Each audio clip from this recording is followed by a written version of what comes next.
En Génesis 1:26 dice Dios, creamos al hombre a nuestra imagen y semejanza.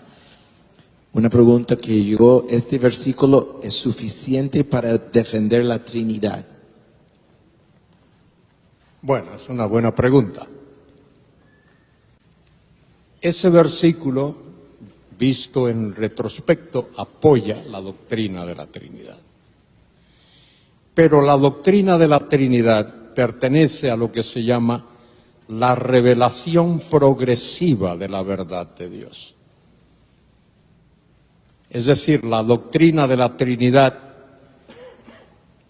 la vemos revelada en su plenitud cuando llegamos al Nuevo Testamento. Sin embargo, si usted tiene ahí una Biblia, quiere buscar un texto, le voy a dar un texto.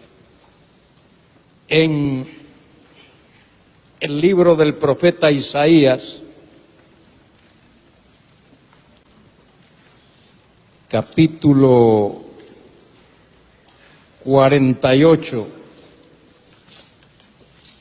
versículo 16.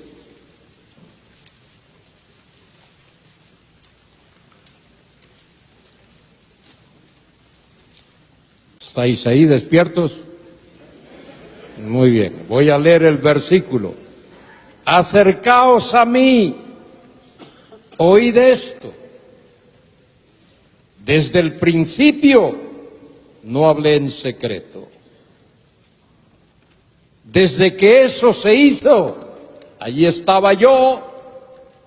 Hay una persona ahí. Y ahora me envió Jehová el Señor. Hay dos personas y su espíritu. Tres personas. En otras palabras, a medida que Dios va revelando su verdad,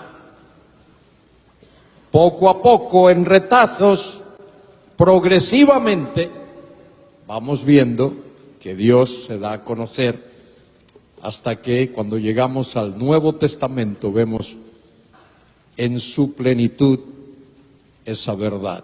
El hecho de que el Verbo era en el principio, el Verbo, cuando quiera que el principio haya sido, ya el Verbo era.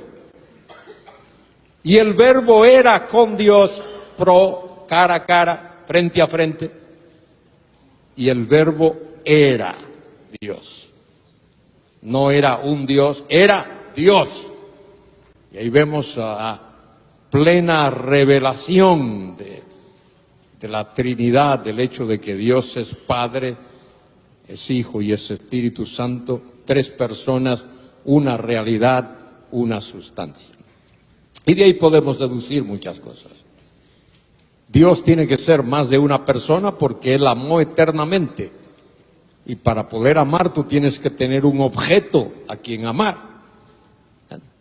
Y Dios estaba en comunión con alguien eternamente, de manera que tiene que haber ese alguien. Así es que yo no digo que Génesis 1:26 me demuestra la doctrina de la Trinidad. Yo digo que con lo que sé ahora puedo ir a Génesis 1:26 y decir, mira, aquí hay una evidencia de que la Trinidad estaba presente, como el Bereshit de Génesis 1:1. En el principio creó Elohim, Dios. Ahí hay una pluralidad. Descendamos, hagamos. Y no creo que esos sean plurales de majestad. Creo que esos son plurales de realidad, de quién es Dios. Y otra vez, tiene mucho que ver, mire, digo esto y ya. La teología propia. Teología propia es el estudio de Dios aparte de sus obras. La teología propia es el fundamento de toda la teología.